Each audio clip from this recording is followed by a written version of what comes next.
Hello, friends of bio. Today we will be talking about another piece of evidence for evolution. We're going to introduce it.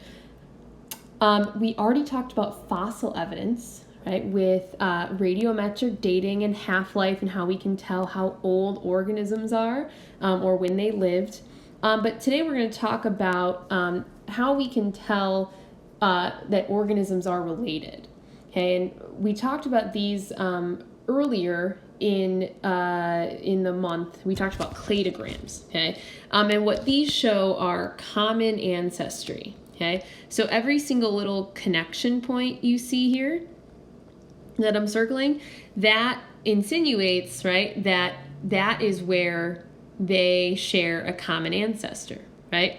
So a lemur, right, and a human share a more recent common ancestor than a human and an insect. Okay, so that's how we interpreted those.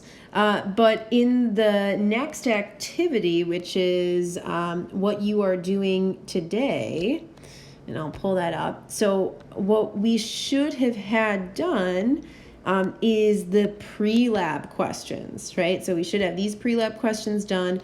They're straight from the reading, okay, on that Google form. And one of the first things it mentions is homologous structures. So I guess the question that we're trying to answer is, how do we tell that species are related and that they have a common ancestor? Well, one of the things that we can look for is homologous structures, okay, and that's what it's actually showing you in this diagram here. When we have the human, right, the cat, the whale, the bat, these are all forelimbs of these very different species, but they exhibit this really similar bone pattern, which is this one bone, two bone, many bone pattern. And we can see that here, right? So there's one bone up top, and then we see on the forearm there's two bones, right? And then in the wrist, there's many tiny little bones, and we see that throughout many species. So that's something that, you know, might tell us there's common ancestry for sure in vertebrates. But something that scientists are using now is biochemical evidence, and that's in the form of DNA and amino acids. So we can look at amino acid sequences and DNA sequences of different organisms, and if they're similar, we can infer that they had a very recent common ancestor. Okay, so that's actually what you're going to do in the procedure. And we're going to walk through the first couple here so that you feel comfortable filling out the data and answering the questions. So we're going to start with this protein called hemoglobin. And hemoglobin is found in many, many, many different organisms. Obviously, you know, all the way from a human to a kangaroo. And hemoglobin carries oxygen for us in our blood. And it's a protein, right? So it's made up of many amino acids. And what we're going to do is we're going to fill out this data table by comparing all of these different organisms to the human. We're going to compare their sequences. So everything is going to be compared back to this human. So if we look, all we're going to do is highlight the differences that we see between the human and the chimp first. Okay, so got the highlighter. So with this is the same, threonine, leucine's the same, serines the same, glucine, leucine. We can go all the way through. Okay, and then we have to go down, right? Because remember, this continues. So we go from 87 or 101 to 102. Okay. And it's still the same. Holy cow. Everything's the same. So we come down here, we're going to put there are 0 differences. Okay. Well, what about the gorilla?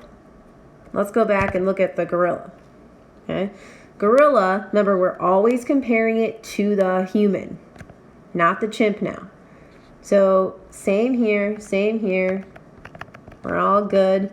Looks like this whole row has no differences to the human. And then we get down here, though, and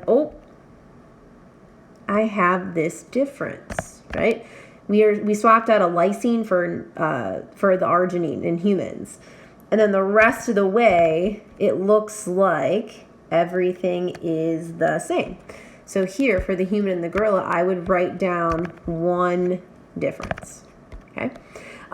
So you're going to fill out this data table using the same method I just showed you. Okay. And then you're going to use that data table 1 from part A to answer the questions that say, use part A, use hemoglobin. Right? And then to answer the rest of the questions, you're going to look at this graph that's showing you a different protein sequence. So this is the amino acid sequence of cytochrome C. And cytochrome C is really cool because it's a protein in respiration, in cell respiration, that helps organisms breathe. And it's in almost all organisms, cytochrome C. Right? So we can compare a lot of different organisms to each other when we look at this cytochrome C protein. So we're comparing the different species, right? And what we're looking at is the amino acid differences among the different species for this cytochrome C when comparing it to a human, okay? So you're going to use, so obviously the bigger the bar is, the more differences it has to a human in their amino acid sequence. So then you'll use that part B, right, that graph to answer those part B questions. Right? And then finally, you'll make a cladogram based on part A, the hemoglobin, given your information. Okay? So that is the biochemical evidence for evolution. So go ahead and finish those questions and then submit.